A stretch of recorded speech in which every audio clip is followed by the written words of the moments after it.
office continued their case against the Bank of Ghana over the annulment of shares in ADB. The two firms earlier this year sued the central bank over the decision to terminate shares they held in ADB.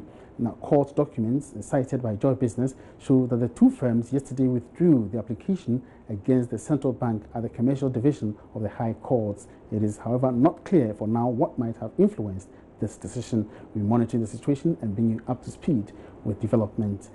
Away from that, Executive Director of the Economic and Organized Crime Office, Eoco, ACP KK Amwa, has urged the public not to renege in reporting suspected cases of crime, especially within the financial sector.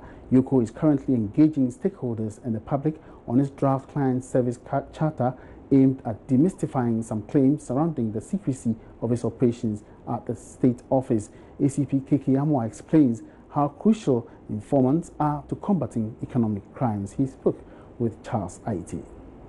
Whenever we're talking about the Economic and Organized Crime Office, we're just thinking about a mystery box of an organization where issues of crime and prosecutions are done in a very secret manner without even you being able to report cases if need be.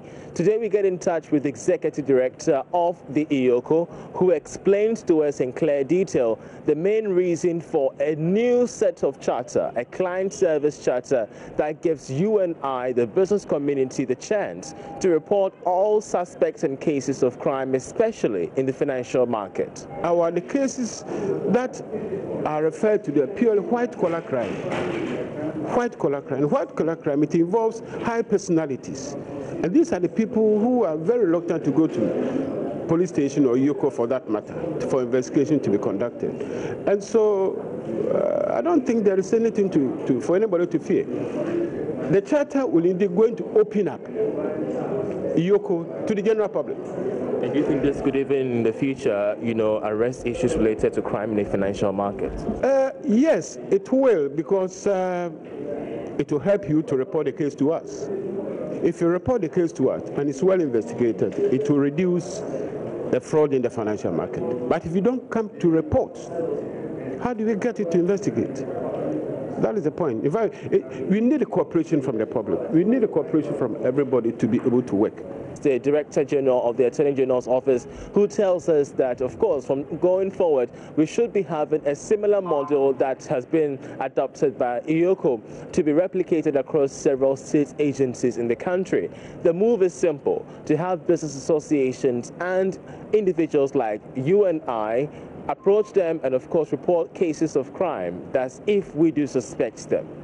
All ministries have been urged to produce their client service charters, and that flows down to the agencies under the various ministries.